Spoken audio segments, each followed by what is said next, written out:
The year is 1940. The world is on fire, and Great Britain is the last bastion of defiance standing against the storm. In the skies over the green fields and white cliffs of southern England, a desperate elemental battle for the very survival of a nation is being fought day and night. It is the Battle of Britain. On the ground, along the strategically vital coast of Kent, the mood is a strange and volatile cocktail of grim determination, crushing, soul-destroying boredom, and a constant, gut-wrenching, low-level fear. This sliver of land, the gateway to the Thames estuary and the sprawling, vulnerable heart of London itself, is the absolute front line. Every distant drone of an engine, every glint of sun on a faraway aluminum wing, could be the prelude to an attack, a harbinger of the destruction that rained down nightly on the capital. Here, nestled near the town of Gravesend, stands Shornemead Fort. It is not a grand, romantic castle, but a utilitarian bastion of cold, damp concrete and rusting steel, home to the men of the Royal Artillery Coastal Defence Battery. Their job is a vital cog in the complex machine of Britain's air defence.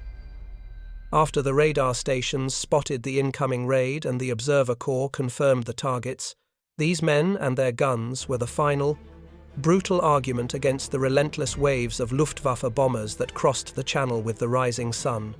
Their lives are a study in paradox. They are defined by fleeting moments of sheer, heart-stopping, eardrum-shattering terror, punctuated by endless weeks of profound, mind-numbing, soul-crushing boredom. They wait. They clean the massive, intricate mechanisms of their guns. They drill, endlessly drill, until the motions are pure muscle memory. They drink gallons of lukewarm, heavily sugared tea. They stare out at the grey, choppy, indifferent waters of the Channel, and they wait for the sirens to scream. In this crucible of high tension and deep monotony, the human spirit does what it has always done throughout history. It finds ways to endure. It seeks out light in the darkness.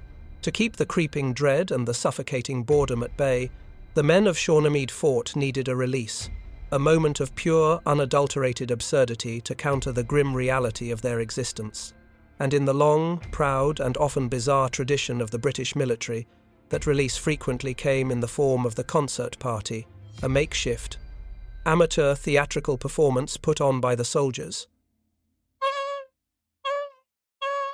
The highlight of these shows, a tradition dating back to the mud-filled trenches of the Great War and publications like the WWII's Times, was always the pantomime, and specifically, the drag performance. Men, far from home for years on end, living in an exclusively male world, would don wigs made from mops, dresses fashioned from curtains, and apply makeup with clumsy, calloused, grease-stained hands to play the female roles.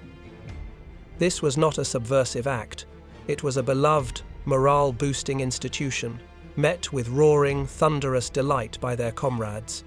It was a precious moment to laugh, to forget, to be outrageously, defiantly silly in the very face of death. As the cold, damp Christmas of 1940 approached, the men at Shornemead Fort were deep in rehearsal for their annual charity performance. The makeshift stage in a drafty, echoing Nissen hut was, for a few hours each day, a world away from the war. A scratchy gramophone played a jaunty tune, the needle popping and hissing. A young, burly sergeant with shoulders like a bull was being squeezed into a floral dress by two of his mates, his grunts of discomfort met with howls of laughter. In another corner, a lanky private was trying to walk in a pair of borrowed heels, wobbling precariously. Other men were gathered around a cracked mirror, smearing bright red lipstick onto their faces, creating comical beauty marks with bits of charcoal from the stove. Bonnets were adjusted, black stockings were pulled up over hairy, muscular legs, and undergarments were playfully shown off to catcalls and cheers. It was a scene of pure, unadulterated camaraderie, a fragile pocket of joy in a world consumed by hate. Into this chaotic scene of theatrical preparation walked a photographer named John Topham. Topham was not just any press photographer. He was a man with a unique and sensitive eye for the surreal, the poignant, and the deeply human side of the war. Sometimes working with RAF intelligence, his mission was to document life on the home front, to capture the spirit of a nation under siege. He had heard about the famous concert party at the fort and knew it would make for a fantastic, light-hearted photo essay. A story to boost morale, to show the folks back home that their boys, the sons of the Empire, were keeping their spirits up with classic British humour and grit. He began to shoot, his camera capturing the hilarious absurdity of these hardened, battle-ready soldiers transforming themselves into pantomime dames. He photographed them applying makeup to each other, their rough, gunners' hands surprisingly gentle. He captured the pure, uninhibited joy on their faces as they kicked their legs up on stage, their heavy, mud-caked military boots peeking out incongruously from under the hems of their skirts. It was a perfect story of resilience. And then, without warning, the real war decided to crash the party. Suddenly, slicing through the laughter, the catcalls, and the tinny music of the gramophone, came a sound that instantly froze the blood in their veins. The air raid siren. It started as a low, mournful moan and rose with terrifying speed to a piercing, undulating shriek that seemed to tear the very air apart, echoing across the desolate marshes. It was not a drill. The unmistakable pulsating wail meant only one thing: air raid imminent. In the fort's command post, frantic reports were coming in from the spotters. A squadron of Luftwaffe bombers, Heinkels or Dorniers, flying low and fast across the channel, using the cloud cover to mask their approach, heading directly for their sector. For the men in the Nissen hut, there was a single, collective moment of stunned, wide-eyed silence. The lipstick on their faces suddenly felt greasy and foolish. The dresses felt like ridiculous, suffocating costumes. The laughter died in their throats, replaced by the metallic taste of adrenaline. The commanding officer's voice, a roar that cut through the paralysis, barked an order that was both brutally urgent and utterly insane. "Scramble! To your battle stations! Now! No time to change!" I repeat, no time to change. In that split-second decision, the officer had weighed the certain ridicule of his men being seen in their costumes against the possibility of a German bomber getting through to its target. There was no contest. Every second counted. What followed was one of the most surreal and heroic scrambles in the annals of warfare. The men, still in full, glorious drag, burst out of the hut and into the cold, grey Kent air. John Topham, his journalistic instincts now on overdrive, kept shooting, his camera capturing a scene that defied all logic and belief.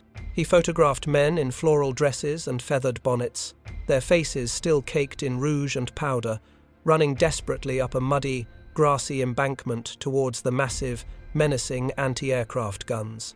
The wind whipped at their skirts, revealing black stockings, suspenders, and heavy, hobnailed military-issue boots. One soldier, a determined, grim look on his face, was photographed with a heavy belt of bullets slung bandolier-style over the shoulder of his dainty, puff-sleeved dress. Steel helmets were clapped hastily on top of askew, blonde wigs. It was a frantic, chaotic, and utterly comical charge into the very jaws of death. They reached their battle stations, the cold, menacing, metallic forms of the 3.7-inch anti-aircraft guns. These were not simple machines. They were complex, 10-ton instruments of destruction, requiring a team of 9 or 10 men working in perfect, drilled synchrony. And in that moment, as they took their positions, the costumes ceased to matter. The pantomime was over. These were no longer actors, they were gunners, highly trained soldiers of the Royal Artillery. Imagine the scene through the eyes of a young Luftwaffe bombardier, lying on his stomach in the plexiglass nose of his Heinkel bomber, peering down at the English coastline. He would see the gun emplacement, the sudden, angry flash of fire from the barrels, the black puffs of smoke from the exploding flak shells. But he would never know the truth of the crew below. He would never know that the man shouting coordinates, his voice hoarse and urgent, was wearing a feathered bonnet. He would never know that the 2 men ramming a 90-pound, high-explosive shell into the breech of the gun, their movements swift and practiced, their muscles straining, they were wearing matching floral frocks. He would never know that the soldier hunched over the complex dials of the predictor, a mechanical computer tracking his aircraft's speed, altitude, and direction, was doing so with bright red lipstick slightly smeared across his lips. They fought with grim, deadly professionalism. The absurdity of their attire was completely forgotten, vaporized by the searing heat of adrenaline and the all-consuming focus of combat. They tracked the enemy planes, their guns bucking and roaring, sending shells screaming into the sky at 20,000 feet.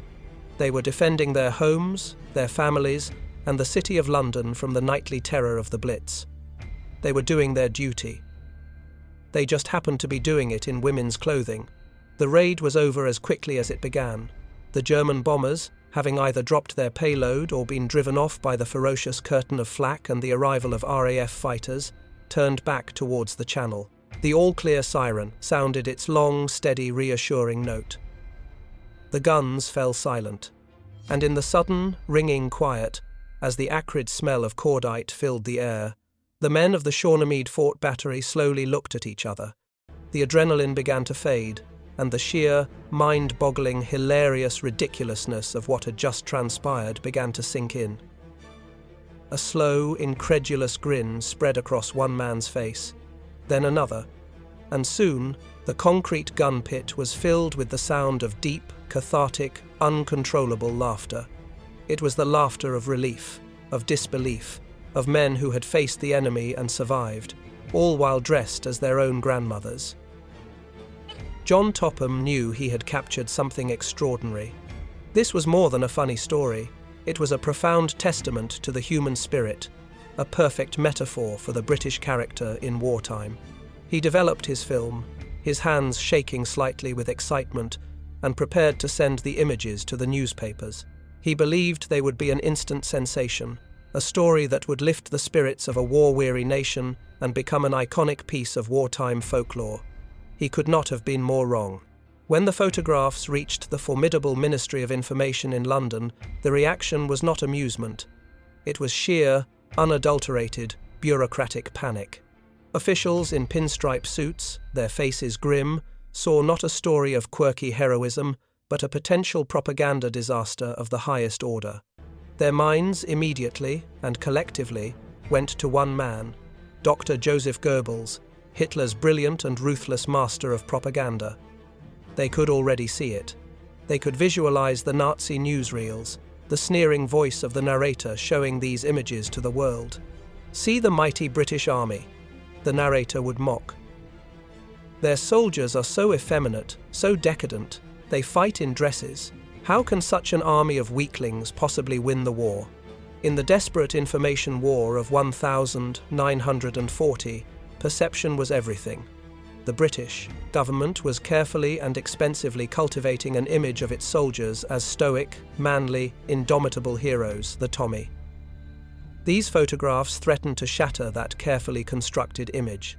The fear was that the images could not only be used by the enemy, but could also fatally undermine morale on the home front. Would the public find it as funny as the soldiers did? Or would it plant a seed of doubt, a whisper of worry, that their defenders were not quite the men they were supposed to be? The order came down swiftly and unequivocally. The images were banned. Stamped with the bold, red ink of the censor, they were deemed too dangerous for publication and locked away, buried deep within a government archive, a secret to be kept from the British public and the world. It was a fascinating, if paranoid, act of national self-preservation. The government decided that the risk of ridicule far outweighed the truth of this small, incredible moment of impromptu courage. Some of Topham's other, more tame photos from that day were eventually published. An image of the men in dresses simply running up the embankment during the alarm, without the crucial context of them actually firing the guns, was used in publications like The Sketch and The War Illustrated. A shot of them performing harmlessly on stage was also deemed acceptable.